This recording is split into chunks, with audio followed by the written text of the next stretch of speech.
मेरे बारे में सब उसको पता था, मेरी शख्सियत कैसी है, मैं क्या खाता हूं, कहां जाता हूं, पसंद नापसंद मेरी क्या है, कौन सी गाड़ी है। जो सर्चेस मैंने की उससे मेरी पर्सनालिटी की एक प्रोफाइल बना ली थी और अब वो सारी इंफॉर्मेशन लीक करने लगी है। दूसरी तरफ एंथ्रोपिक का क्लॉड जो मॉडल है वो अड़ गया। उसने कहा मैं नहीं देता, जो भी इंफॉर्मेशन है मैं रख लूंगा।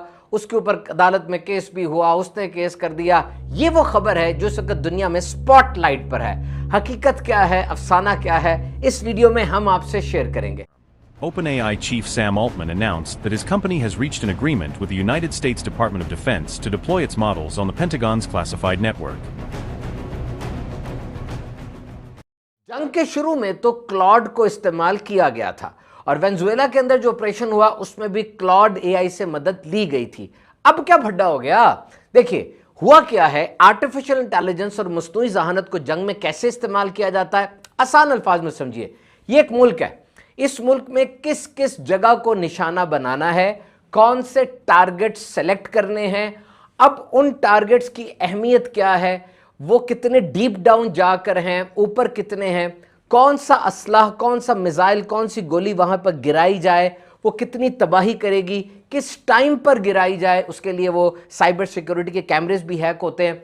ये सब चीज़ें अब मशीन खुद फैसला करती है।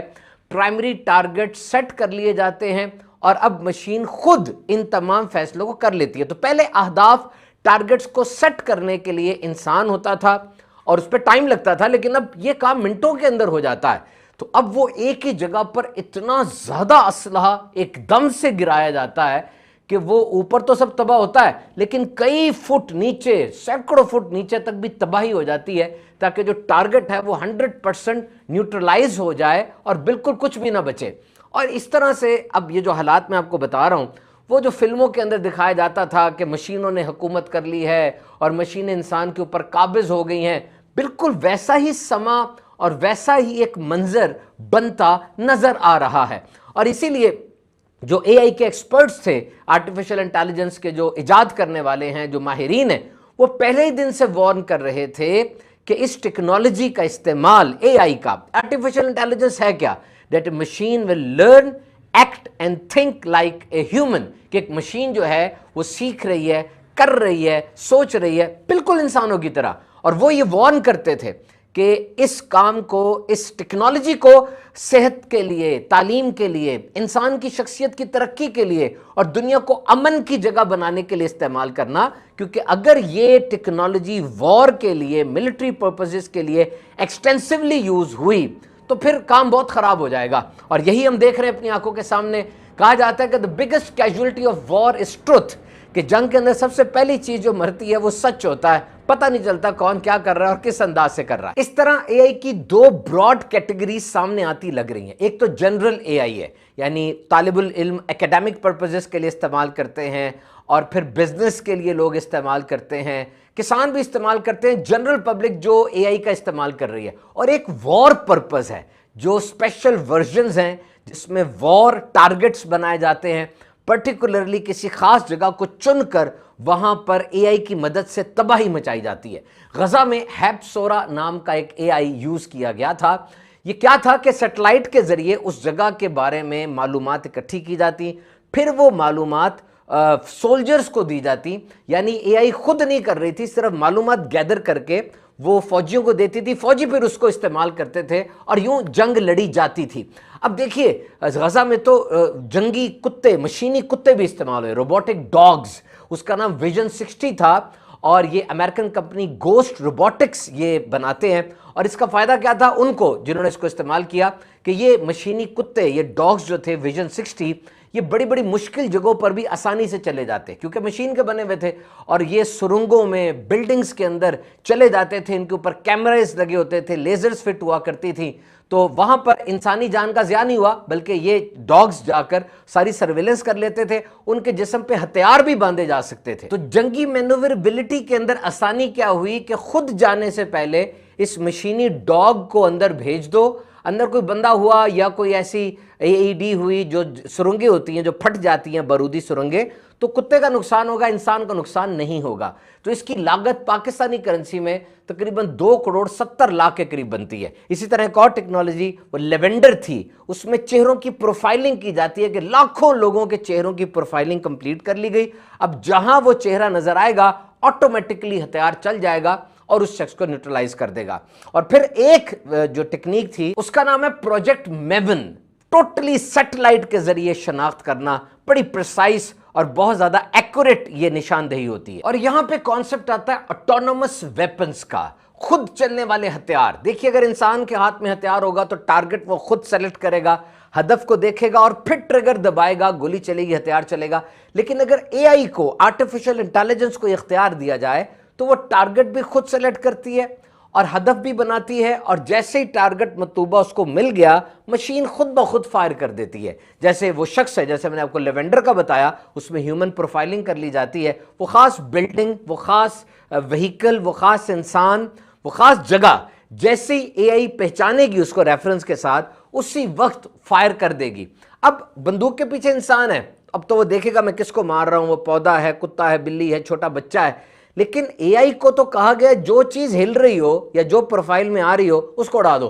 तो इस तरह के फिर वाकयात सामने आते हैं ना कि छोटे छोटे बच्चे शहीद हो जाते हैं, जिनकी कितनी ज्यादा तादाद होती है, हॉस्पिटल्स में, स्कूल्स के ऊपर जो है वो कितना बड़ा असला गिरता है। तो इसमें बहुत बड़ा रोल वो AI का होता है। इन्हें किलर रोबोट्स कहा जाता है, और बहुत से ड्रोन्स और बहुत से मिसाइल्स ऐसे जो हवा में घूमते रहते हैं, इन्हें लॉइटरिंग एम्यूनिशन कहा जाता है। जब इन्हें मतलूबा टारगेट मिल जाता है, खुद ब खुद बड़ी तेज स्पीड के साथ गिरते हैं, ज्यादा तबाही मचाते हैं, और अगर ये गलत हाथों में आ जाएं तो बहुत जबरदस्त नुकसान हो सकता है। देखिए, जंगी कामों के लिए क्लॉड, एंथ्रोपिक का जो AI मॉडल है वो तो यूज हुआ था। वेनेजुएला के अंदर जो रेड की गई उसके अंदर क्लॉड से ही रहनुमाई ली गई थी, और उसके बाद क्लॉड ने एतराज किया कि वो अपने AI मॉडल को इस्तेमाल नहीं होने देगा, क्योंकि उनके रूल्स एंड रेगुलेशंस, उनकी जो पॉलिसीज हैं वो कुछ इस तरह से है, Claude can not be applied for violent ends, के क्लॉड नंबर 1 पुरतशद्दुद एक्टिविटीज के लिए इस्तेमाल नहीं होगा। नंबर 2 मैस सर्वेलेंस, जो सबसे बड़ा एतराज है कि बहुत ज्यादा जो निगरानी की जा रही है, डाटा कलेक्ट किया जा रहा है, इसके लिए इस्तेमाल नहीं होगा।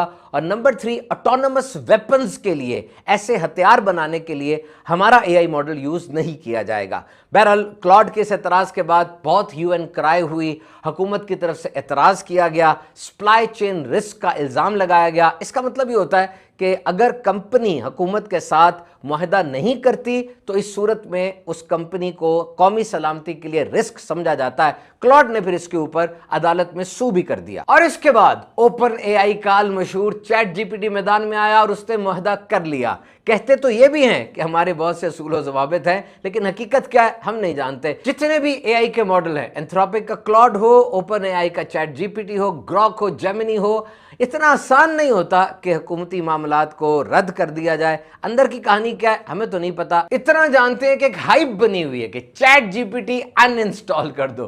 295% ChatGPT अनइंस्टॉल हुई। कैंसल ChatGPT का हैशटैग दुनिया भर में फैल चुका है, और इसी दौरान में क्लॉड वो बहुत ऊपर निकल गया।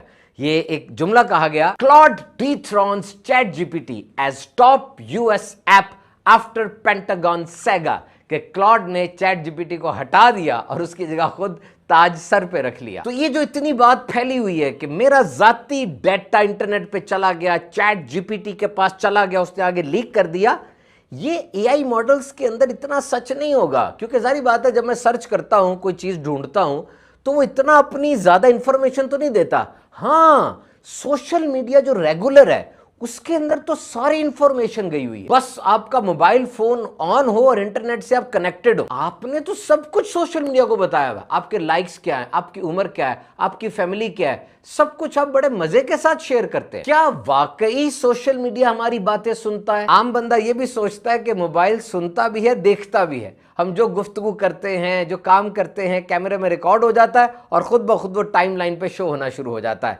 मेरी इस पे AI के एक्सपर्ट से बात हुई है, ऐसा मुमकिन नहीं है, क्योंकि अगर इतना ज्यादा डाटा कि मैं जो बोल रहा हूं वो सारा का सारा पहले रिकॉर्ड किया जाए, फिर उसको प्रोसेस किया जाए, फिर उसका एनालिसिस किया जाए, और जो कुछ भी मेरे कैमरे से नजर आ रहा है सब कुछ रिकॉर्ड किया जाए, तो ये तो बहुत ज्यादा डेटा बन जाता है और इसके एनालिसिस के लिए बहुत ज्यादा टाइम और रिसोर्सेज चाहिए, जो कि मुमकिन नहीं है। हाँ, ये होता है कि सोशल मीडिया पे आपने क्या सर्च किया, कौन सी वीडियोस, कौन सी तस्वीरों को देखा, किनको लाइक किया, किनको डिसलाइक किया, किसको शेयर किया, बल्कि किस जगह पर कितनी देर तक रुके और कितनी देर तक कोई वीडियो देखी, ये सारा कुछ स्टोर होता रहता है। लोकेशन, बाजार, रेस्टोरेंट, उम्र, जिन्स, जबान, दोस्त, ये सारा कुछ सोशल मीडिया सेव करके उसको एनालिसिस में लाता है। हत्ता कि आपका दोस्त जो है वो किस जगह पर गया, उसके क्या मशागिल हैं, उसकी कौन सी जगह है, उसको भी आपके साथ रिलेट किया जाता है। सियासत, मजहब,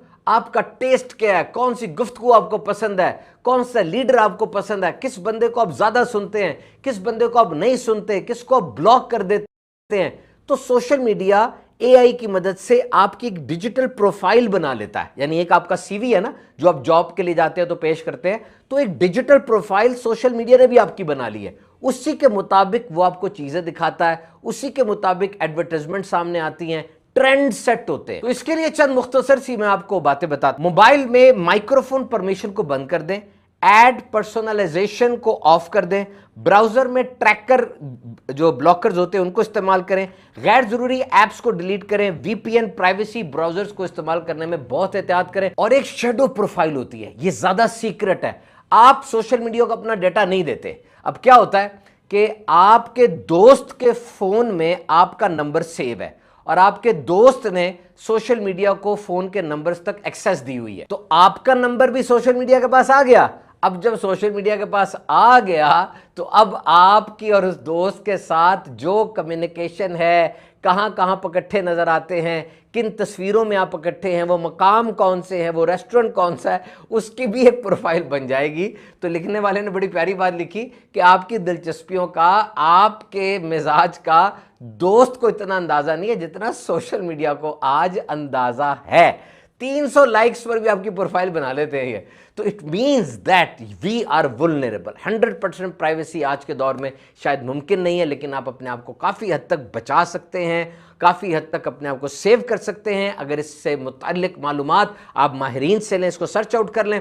और देखें, आर्टिफिशियल इंटेलिजेंस ने आज इंटीमेसी को कैश करवा लिया। कैसी बात है, इंटीमेसी, मोहब्बत के जज्बात को। अब आज टेडी बियर के अंदर बच्चे के खिलौने में एआई मौजूद है। अब उस एआई से जब बच्चा बातें करेगा तो बच्चा तो उसके साथ ही एडजस्ट हो जाएगा। पहले सोशल मीडिया ने हमारी तवज्जो को, अटेंशन को हैक कर ली और अब एआई के मॉडल्स, उन्होंने हमारी इंटीमेसी को हैक कर दी। Nobody has exhibited fake intimacy. आज तक झूठी जो इंटीमेसी होती है, फेक इंटीमेसी, मोहब्बत, वो कोई नहीं कर सका था। जानवर अगर अभी कोई मोहब्बत करते हैं, इंसान भी मोहब्बत करता, तो उसमें एक सच्चाई होती है, सारी बात है, वो तो मोहब्बत है ना, ओरिजिनल खालिस मोहब्बत है वो। लेकिन अब मशीन इंटीमेसी को फेक कर रही है।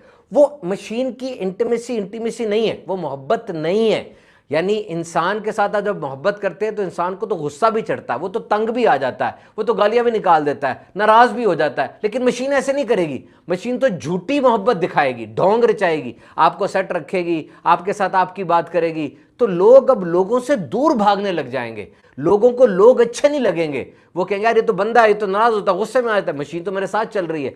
तो ये एक डीप एलियनेशन होती चली जा रही है, जो कि पूरी नस्ल की फैब्रिक जो ह्यूमन बीइंग है उसको खराब करती चली जा रही है। तो we need to be good humans. इसके लिए हमें चाहिए कि हम ह्यूमन इंटेलिजेंस पे तवज्जो दें, ना कि आर्टिफिशियल इंटेलिजेंस पर। How to be a good human, इस बात की तरबियत भी लें और बिलखुसूस अपने बच्चों तक इस बात को पहुंचाएं।